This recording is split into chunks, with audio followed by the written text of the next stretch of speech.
We'd like to update you on two shootings that occurred right around the same time today, around 1:50 today. The first shooting occurred at 1:50 p.m. At Benito Juarez High School, located at 1400 West Cermak.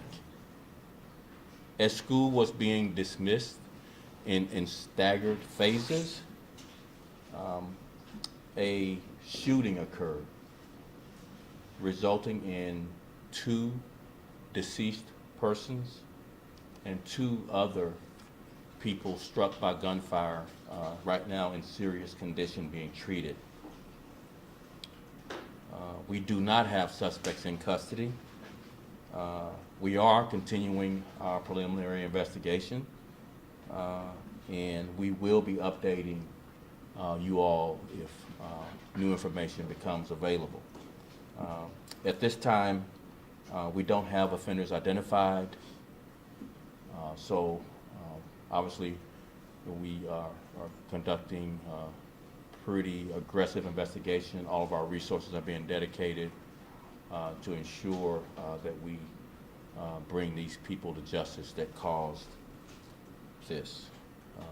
In addition, we also want to give out our condolences to the families of these victims, as well as to this community. The second shooting occurred around the same time, 1:50, at 1999 West Jackson. That's Jackson at Damon. One victim is deceased in that shooting, and another victim is critical. We believe this particular shooting is a potential gang conflict.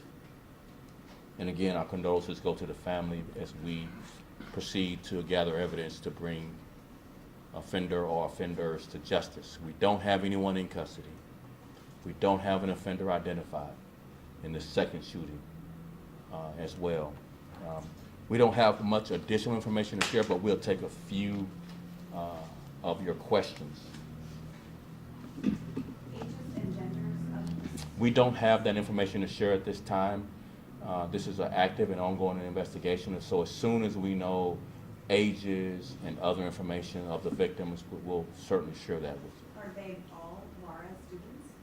Again, we don't have the victim information to share with you at this time. As soon as we know that, we'll share that with you. Is the Benito Juarez school shooting related to gang?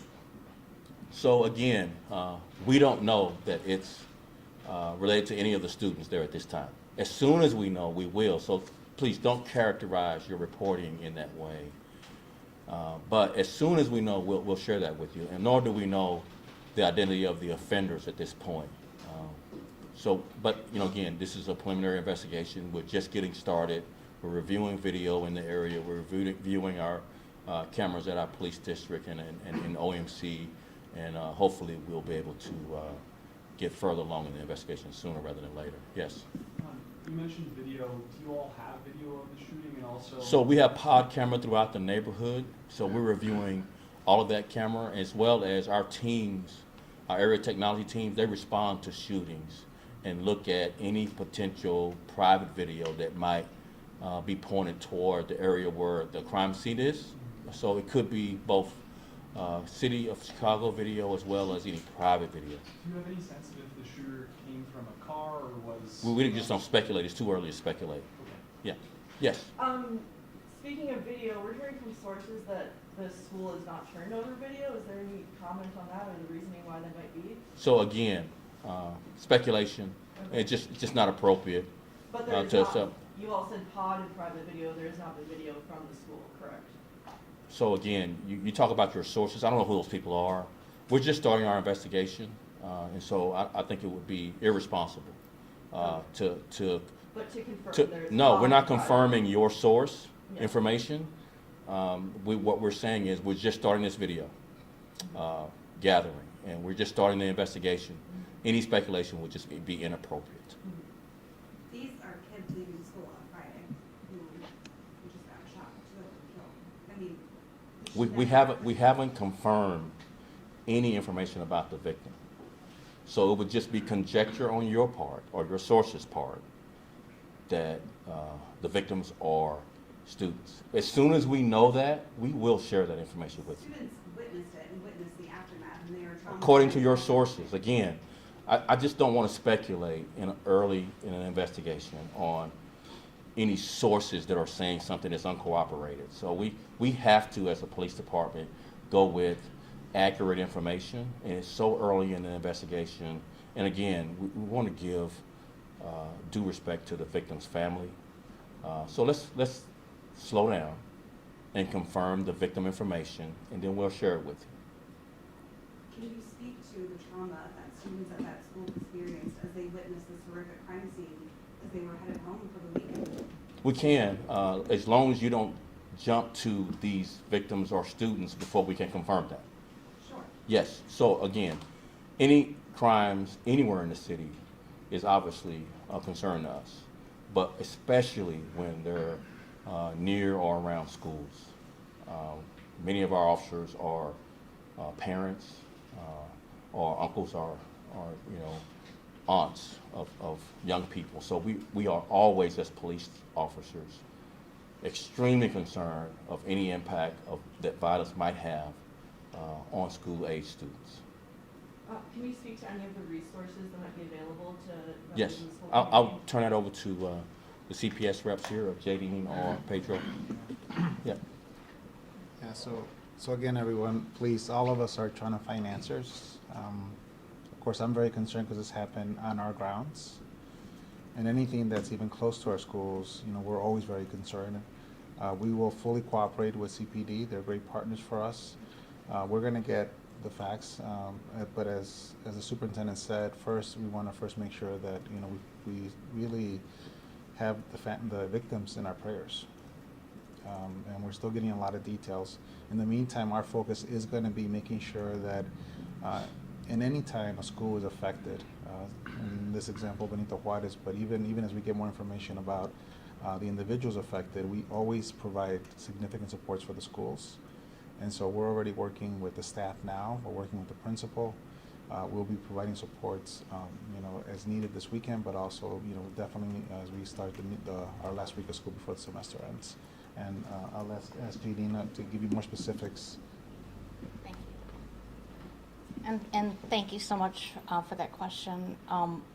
Obviously, the priority for us in making sure that we're affecting, just the impact of that trauma is to make sure we're supporting the entire school community. That includes providing crisis supports, counseling supports, grief counseling. Even if, again, as Superintendent said, it's very preliminary, so we don't have the information on the specifics. But regardless, the fact that it happened so close to a school means that our school community is impacted. So over the weekend, we'll be working with the principal and his team to make sure that we have a plan as we approach Monday. First thing Monday morning, we will have additional counseling supports, grief counseling supports, as well as additional safety and security supports. So we'll have additional security, and I know our partners at 12th District from CPD will give us additional support on the outside, just out of an abundance of caution. And then before we take any more final questions, we want to make sure you understand the cadence of a shooting investigation. First and foremost, it's not identifying if a person is attending a school. It's getting them to the hospital and getting them the appropriate treatment so that they can survive. So before interviews are done, we are not telling the doctor to stand back and wait for the detective to talk to these victims.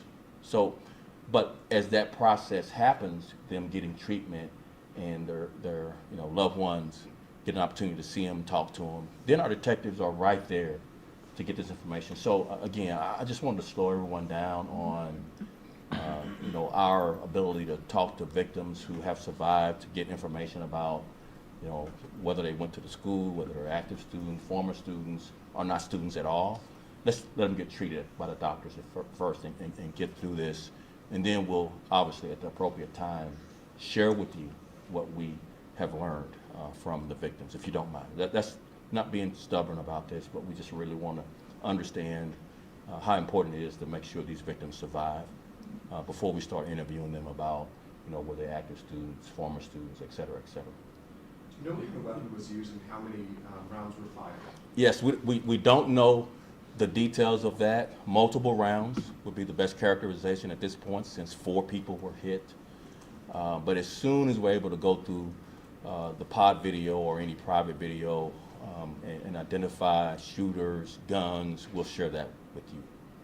And just in time with earlier this year, we had a shooting outside of Schurz on the second day of school at dismissal. What can the city do, and what is the city doing to help prevent these sort of targeted attacks that we're seeing now twice in 3 months? I think some of our efforts include, obviously, using our informants in the community to include stakeholders who, work with our districts here at the 12th District in our beat meetings, sharing information about potential conflicts, whether gang-related or personal conflicts. I think our work with CPS is important to ensure that CPS is, obviously engaged with their young people and, de-escalating any conflicts in the school. But also, our neighborhoods are vital to this information sharing as it relates to being able to, tamp down on any type of potential gun violence. What gets reported is what happens, but, the things that have been avoided obviously never make the news, but, these are strong communities and strong families, and they work with all of the stakeholders in the community to ensure that the police department can do what it can to reduce violence in the community. Thank you very much. Thank you all very much. We'll update our media men if anything develops. Thank you all very much. Appreciate it.